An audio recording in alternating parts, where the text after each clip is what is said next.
Welcome to Oklahoma Memo, the podcast. This is our second episode with candidate for District 1 Congress up in Tulsa, the northeastern Oklahoma, mainly Tulsa. It is John Croisant. Welcome, John. Hey, thanks, Ryan. I hope you had a great Thanksgiving holiday. I had a good one. A lot of food, a lot of family, and a chest cold, but that's done now. How about you? It was great. Spending some time with family. Obviously, I gave a lot of the guys off at my business, so I worked while they got some time with their families. But that's kind of what we do sometimes during the holidays as a business. And that's what leaders do. Our first episode was all about affordability. And for those of you who are just stumbling upon this video, who am I? My name is Ryan. I run this daily local news recap called Oklahoma Memo. It is a once-a-day newsletter. You can subscribe to it at oklahomamemo.com/subscribe. It's free. And basically, I try to keep you apprised of the news of the day by pointing you to the appropriate newsrooms. I cherry-pick the news based on quality, importance, and impact to get it to you. And then I have these conversations with movers and shakers and thinkers like John. John's running for office, but we're talking about the issues of the day to try to reach solutions that can help Oklahomans. And this one's for the parents, for the people who are who want to be involved in education. And so if the first episode was all about affordability, this is going to be the education episode. And I remember a day, John, Brad Henry was governor. I remember Oklahoma was 17th. 17th's not perfect, but out of 50, that's not bad also. This topic is also timely because school report cards came out this week, and I think there's a little bit of misunderstanding about what A through F is. You hear C and think that's just average. It's adequate. You're moving along, and then we find out there has to be A's, there have to be F's, and so there's on a curve. It's a curve, and so there's a lot to take in. But I remember a day when we were 17th and not 50th. So, John, if we could just, the first question to start is, how did we get here? Well, I've been teaching since, in Oklahoma, specifically since 2006. I came back from Hurricane Katrina and went in at Bishop Kelly in 05, 06, and then over to Edison in Tulsa Public Schools in 2006. And I was a teacher until 2018. And one of the things that happened, we had fought in the 90s for House Bill 1017. One of the reasons we were hitting above our weight class as far as we've never funded education in the top, half of the country. We've never gotten there. But we at least were putting money into the classroom, making sure our class sizes were lower. And with House Bill 1017, they had class size restrictions. And even though we weren't best on teacher pay, we did okay. The problem was from the 90s until 2018, we had no real pay raises. That's a long time. Almost 30 years. Yeah. Also during that time, starting in 07, 08, what happened in 07, 08? We had a recession. Remember, the housing market declined, and the state of Oklahoma for 10 straight years had failing budgets. And instead of investing in education and saying, you know what, our best ROI, return on investment, is going to be to invest in education, keep class sizes low, invest in teachers.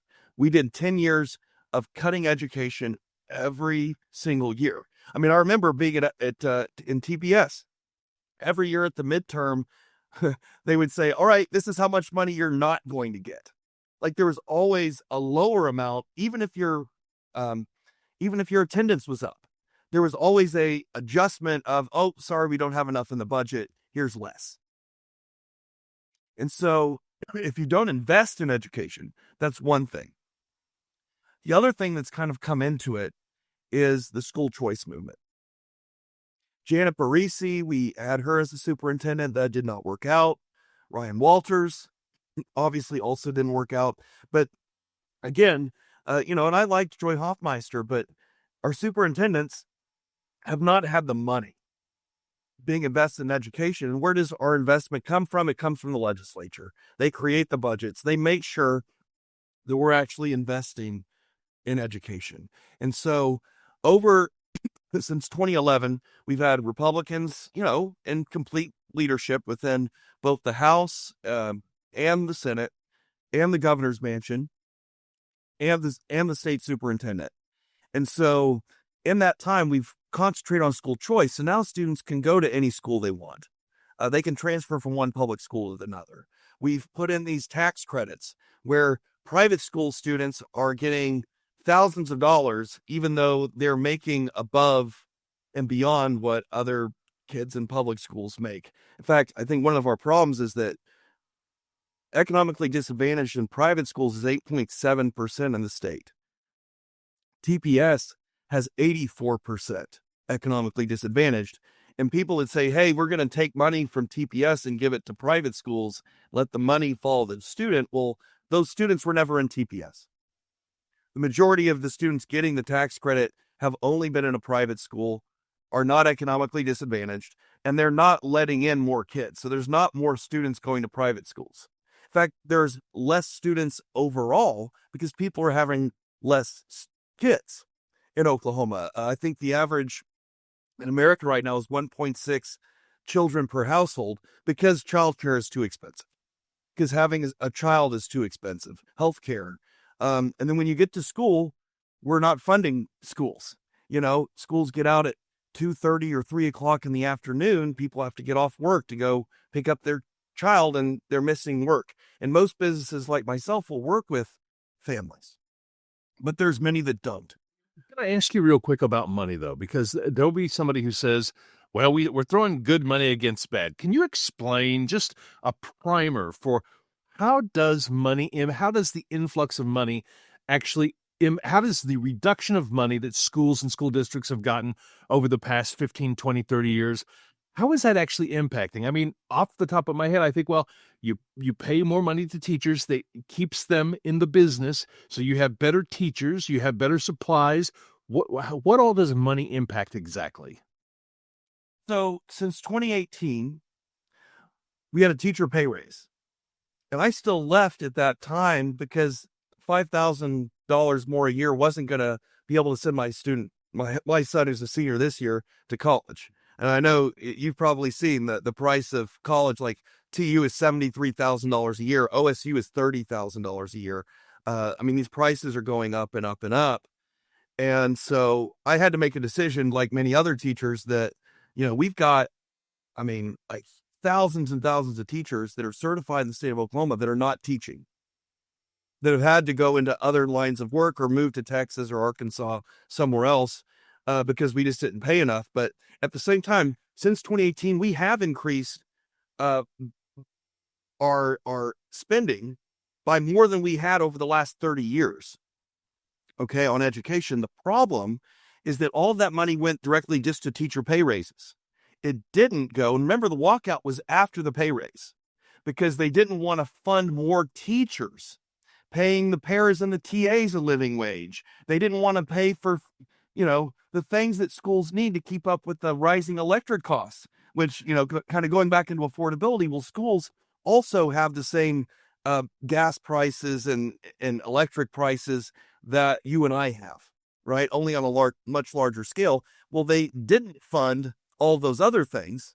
They funded a teacher pay raise. So even though teachers made a little more, they went from 24 students in a class to now they have 35 to 40. And it's in a middle school. I think it's obvious to most listeners why that's a problem, because the teacher can't spend enough individual attention. In the olden days, it would be one teacher and 28 to 30 kindergartners. Right. Think about that. 28 to 30 kindergartners in one class. And that's what we're seeing, not just at Tulsa Public Schools. That's across the state in many situations. And again, you might have 15 kids in some classes, right? Which is great.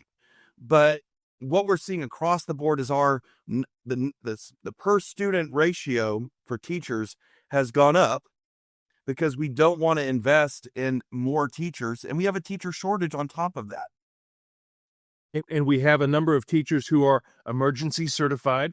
God bless them for stepping out and stepping in. However, it's not the same, right? Well, I was at Hale Middle School yesterday. 2/3 of their teachers were novice, meaning they're in their first 1 to 3 years. And of that novice set of teachers, my guess is the majority of them do not have an education background. They're coming from, they have a bachelor's and they're coming from somewhere else. We have adjunct inspiring teachers in Tulsa Public Schools that don't even have a bachelor's, so that are on their path to getting a degree, but don't even have a degree yet, and are working full time and trying to get a degree. Explain to me, though, why the education degree is important. I mean, I'm an adjunct professor, but that's at the college level. At the high school level, what would I be missing by not having that education degree background? Well, a lot of the teachers that are coming in, they not only don't have the education background as far as what skills they're trying to teach their students. Like a math teacher, a science teacher, I was in social studies. I was lucky. I was a political science major, and I also went and got extra classes in history after I became a secondary education major. But I had to get all of these classes to make sure I understood the subject, right? You don't have to have that if you're emergency certified. You just have a bachelor's, you've worked, you've maybe been, a banker or a lawyer or a mechanic or whatever it is. And we're happy to have those people working, right? And we're training them, but it costs a lot of money to train teachers to make sure we get them up to speed. The other part of it is that they're not getting classroom management skills. So I've coached soccer for 27 years. Like I taught for 16 years. I can go into a classroom as a sub because I've worked as a sub as well before I even became a teacher. I can go into a classroom and I can do pretty well with a little bit of a lesson plan. I can hold my own. Probably won't be perfect, depending on the day, but I've got those skills of classroom management, and I can do the same thing in a town hall, right? Or in a rowdy school board meeting or in Congress, right? If you can deal with sixth graders or high school girls soccer teams, you can definitely be able to manage some rowdy town halls and be in a large group of people, because it takes a certain amount of skill to be able to do these things. We're setting the table here, John, for helping people understand how we went from 17th to 50th. Money has gone down. Sure, teachers got a raise, but we have fewer teachers, so we have bigger classrooms. Students aren't getting the attention that they need. There's also the larger push to privatize education. There are a lot of folks, who they would love for that to happen, and school choices played into that. And so here we are, 50th. And so when I hear people say, let's at least get to the top 20 again, what does that even mean? I hear it in terms of outcomes, but what sort of outcomes would we need to go from 50th to get back to at least 20th or 15th? Right. So a lot of people point to Mississippi, who is continuously 49th in the country. They're economically disadvantaged, like the state of Oklahoma. I think we're 6th most economically disadvantaged in the country. Mississippi is always fairly close to that. So there's a lot of similarities of the two states, of having systems where, although we were higher achieving for a larger portion of our statehood than Mississippi, what they did is they created a strategic plan, and they focused on reading, because if students can't read when they come to me as a sixth grade teacher, they're not going to be able to do geography. They're not going to be able to understand science classes. But we also have a lot of students. At Hale yesterday, they have 43% of their students are multilingual learners. So we have different problems today than may have been in the case, 20 or 30 years ago. But we still have an obligation to teach every single student. And so in order to improve, what we've got to be focused on is the things that actually improve outcomes. It's not about, woke indoctrination, first off. And it's not about pushing right-wing indoctrination either.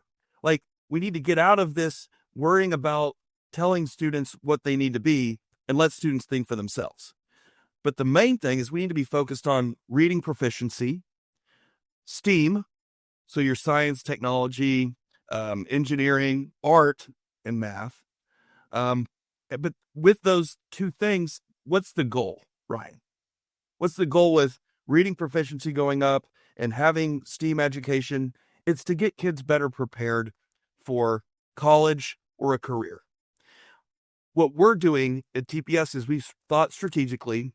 Our superintendent is literally her contract is based on how students perform.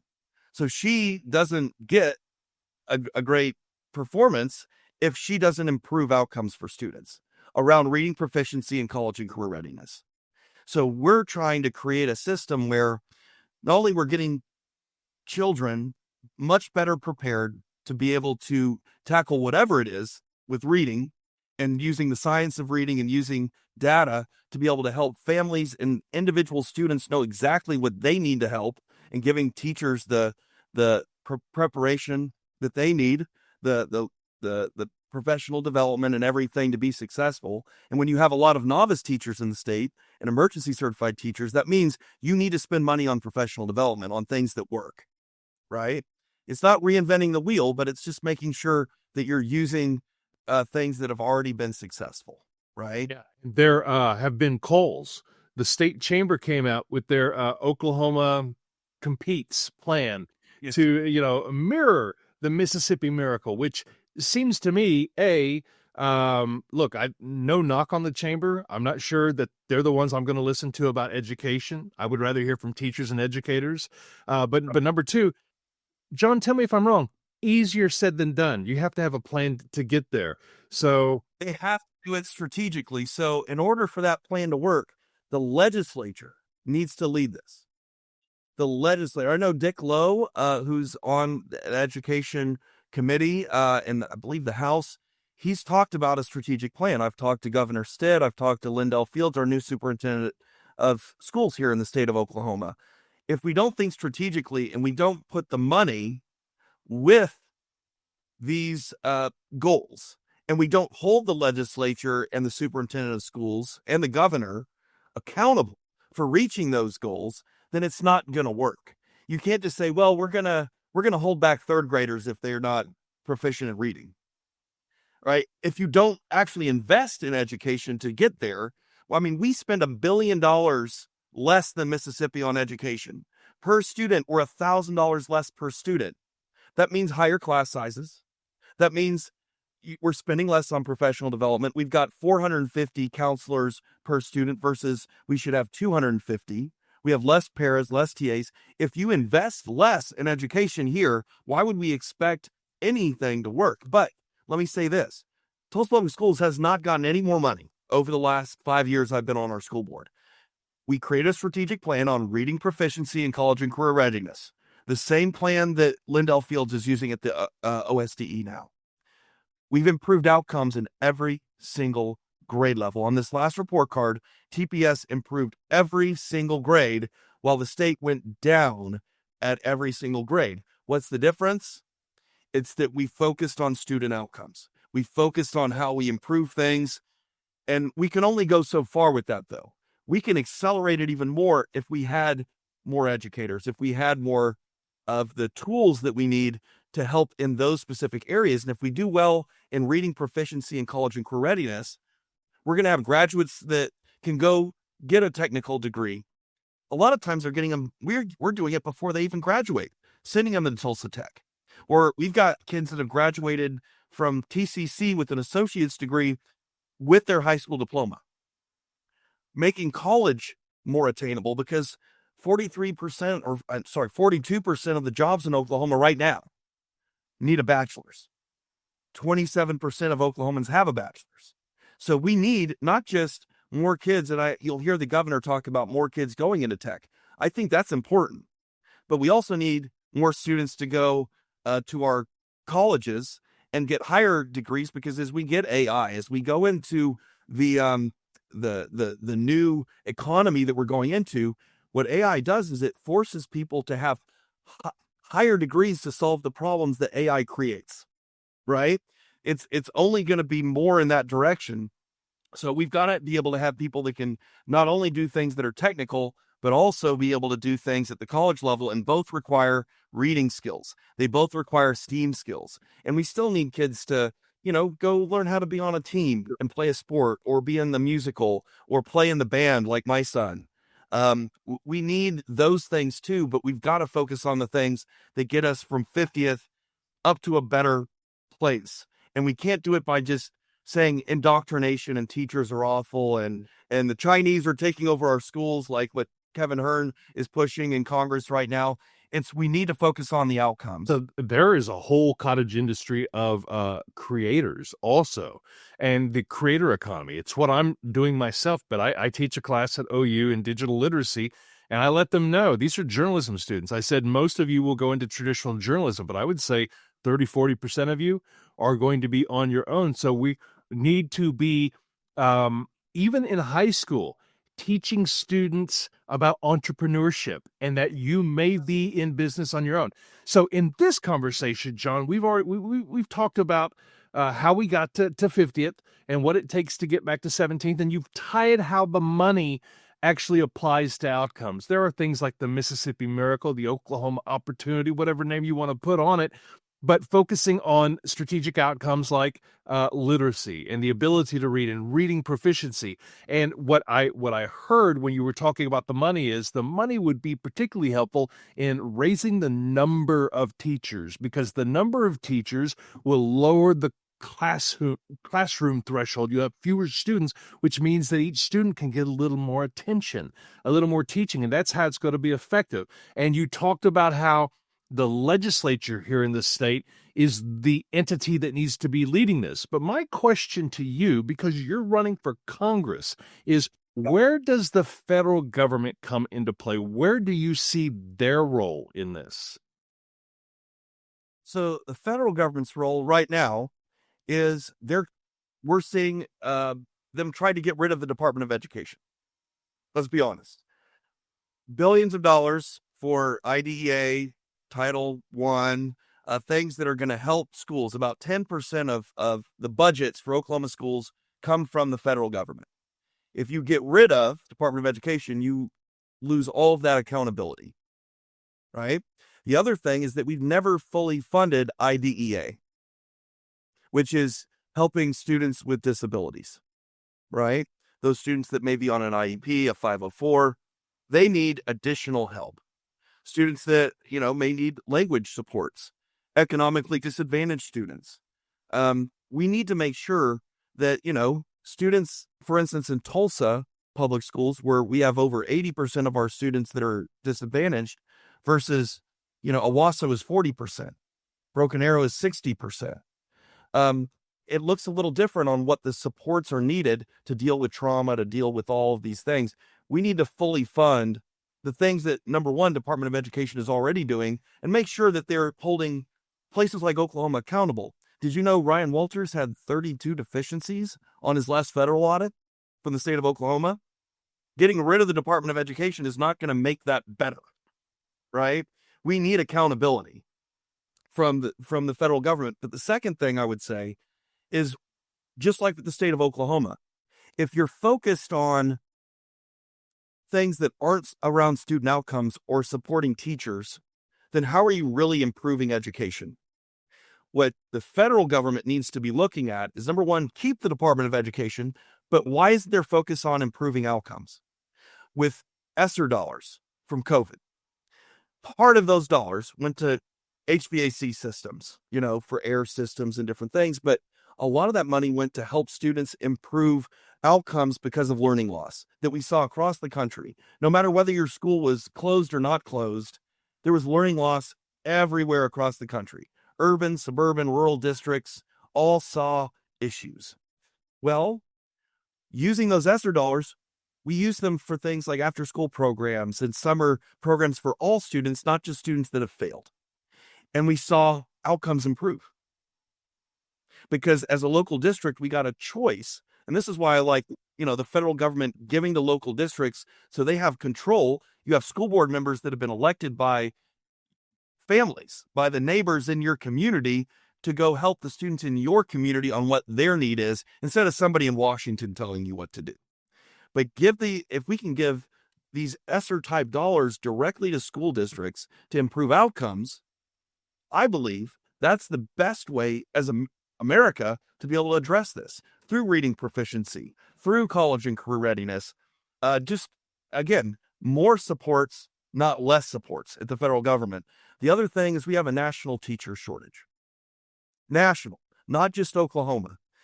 what are we doing at the national level to say, hey, we need to get not only teachers in the classroom and get them trained and maybe help with education to get there, bring down that cost for teachers, but also we got to retain the teachers we got.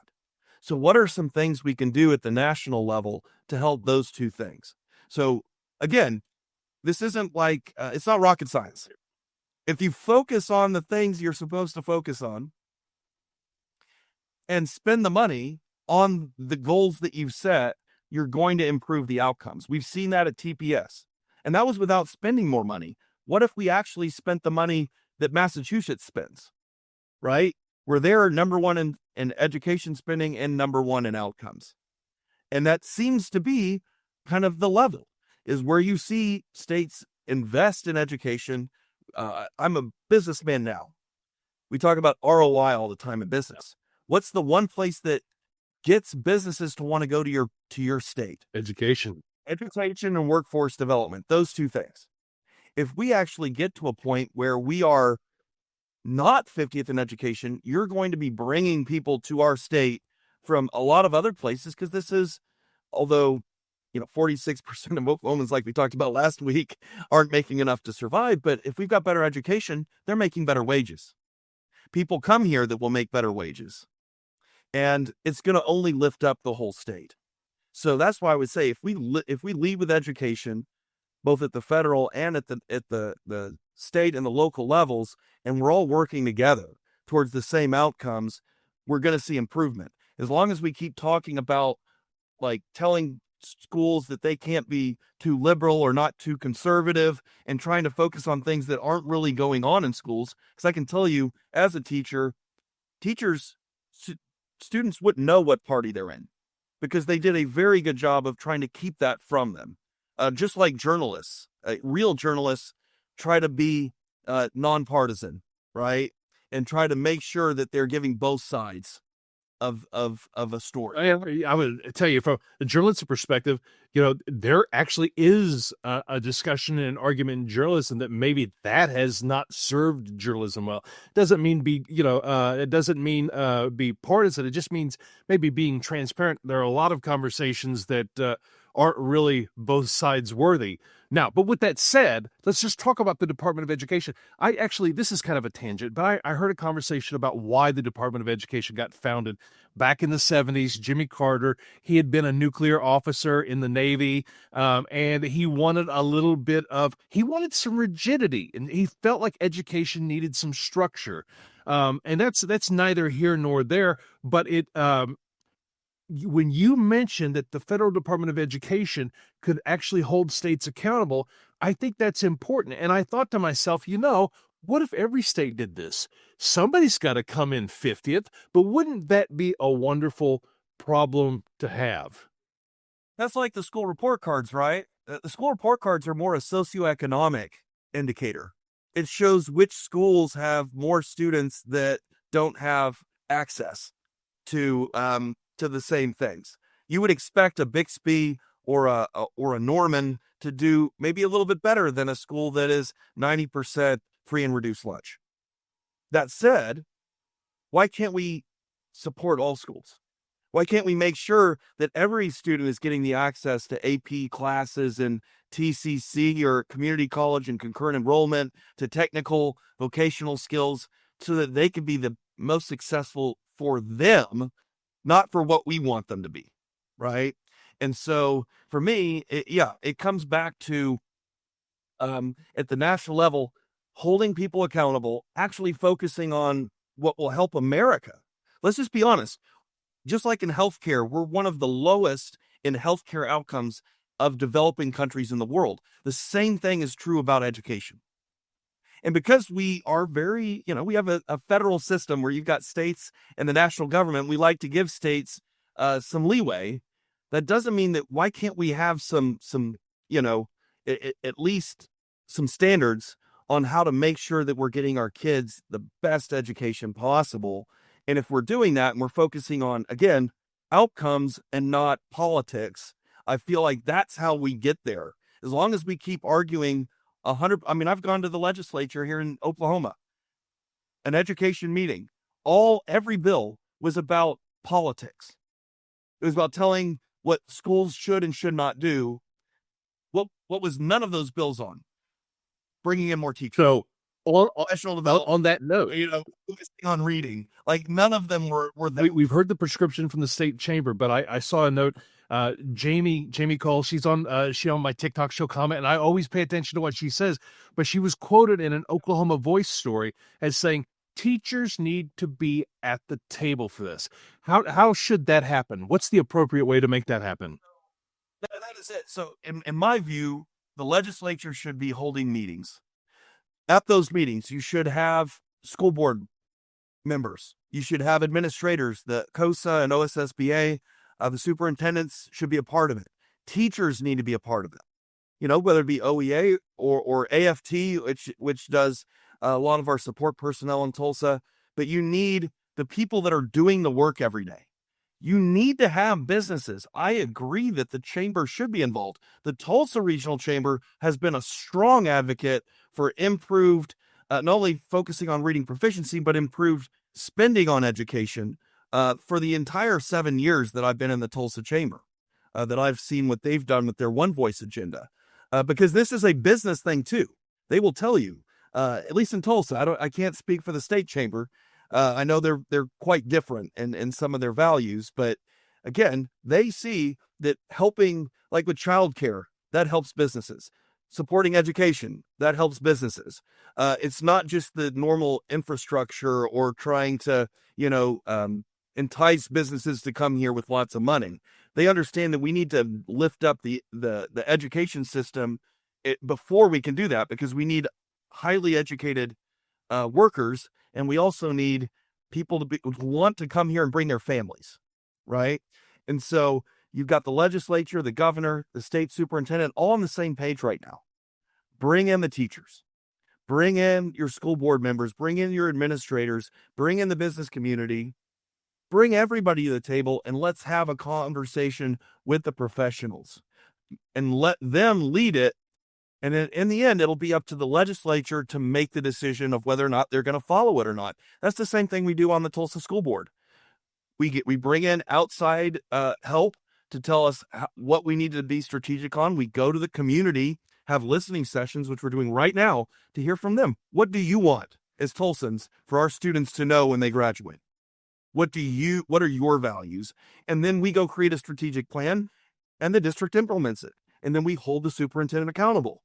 That's how it should work in every school. But if we don't have the state doing the same thing, then we're just constantly hitting our head against the wall. That's why I ran for state house in 2016, because I knew the legislature had it.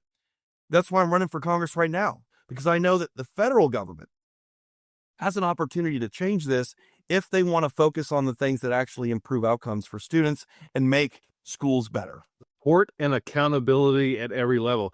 John Croisant, you are running for Congress in District 1. You got a primary coming up. So if you get past the Democrat primary, you'll be in the general election. When is that primary, and how can people find out more about your candidacy? Absolutely. Our primary is June 16th, and then the general election will be November 3rd in 2026. So it's just right around the corner in political timing.